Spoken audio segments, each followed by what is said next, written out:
పాపన్నపేట మండల కేంద్రంలో ఏబీవీపీ ఆధ్వర్యంలో భారీ ధర్నా నిర్వహించారు. విద్యార్థుల ఫీజు రియంబర్స్మెంట్ 8.5 కోట్ల స్కాలర్షిప్ బకాయిలు ఇంకా విడుదలకుండానే ఉండడంపై నేతలు తీవ్ర ఆగ్రహం వ్యక్తం చేశారు.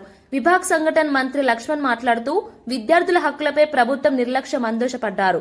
స్కాలర్షిప్ బకాయిలను వెంటనే విడుదల చేయాలని డిమాండ్ చేశారు. విద్యార్థుల జీవితం చదువు నిలబడేందుకు ఈ నిధులు అవసరమని ఏబీవీపీ స్థాయి కార్యకర్తలు హైలైట్ చేశారు.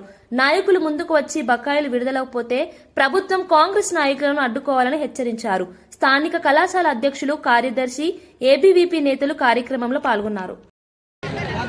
ఈరోజు అఖిల భారతీయ విద్యార్థి పరిషత్ ఏబీవీపీ ఆధ్వర్యంలో స్థానిక పాపన్నపేట చౌరస్తాలో పెండింగ్ లో ఉన్నటువంటి స్కాలర్షిప్ ఫీజు రియంబర్స్మెంట్ విడుదల చేయాలని ఇక్కడ మానవహారం చేపట్టడం జరిగింది. ఎందుకంటే ఈ తెలంగాణ రాష్ట్ర ప్రభుత్వం వచ్చినప్పటి నుంచి ఎన్నికల ముందు అనేక హామీలు ఇచ్చి ఈరోజు విద్యార్థులకు కనీసం స్కాలర్షిప్ ఫీజు రియంబర్స్మెంట్ లేకుండా ఈరోజు ఈ రాష్ట్ర ప్రభుత్వం చిన్న చూపు చూస్తూ ఉంది. కాబట్టి ఈరోజు మేము ఈ యొక్క రాష్ట్ర ముఖ్యమంత్రికి సవినయంగా విజ్ఞప్తి చేస్తూ ఉన్నాం.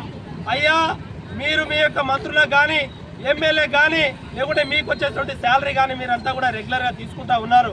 కానీ ఈరోజు విద్యార్థులకు వచ్చేటువంటి స్కాలర్షిప్ ఫీజు రియంబర్స్మెంట్ ఏదైతే ఉందో ఇది 8,500 కోట్ల స్కాలర్షిప్ ఫీజు రియంబర్స్మెంట్ ఈరోజు పెండింగ్లో ఉంది.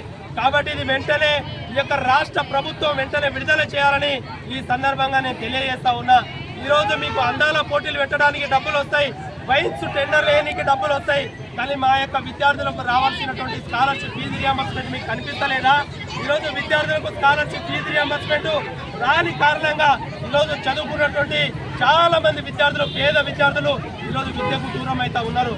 కాబట్టి ఈరోజు రాష్ట్ర వ్యాప్తంగా మీ యొక్క పెండింగ్ ఉన్నటువంటి స్కాలర్షిప్ ఫీజు రియంబర్స్మెంట్ విడుదల చేయకపోతే రానున్న రోజుల యొక్క ప్రభుత్వాన్ని గద్దె దించే విధంగా ఈరోజు పాపన్నపేట శాఖ నుంచి మేము ఈ యొక్క రాష్ట్ర ప్రభుత్వాన్ని హెచ్చరిస్తా ఉన్నాం. నీకు దమ్ముంటే, ధైర్యం ఉంటే నువ్వు తెలంగాణ రాష్ట్ర ముఖ్యమంత్రివే అయితే మా యొక్క విద్యార్థులకు రావాల్సినటువంటి స్కాలర్షిప్ ఫీజు రియంబర్స్మెంట్ విడుదల చేయి.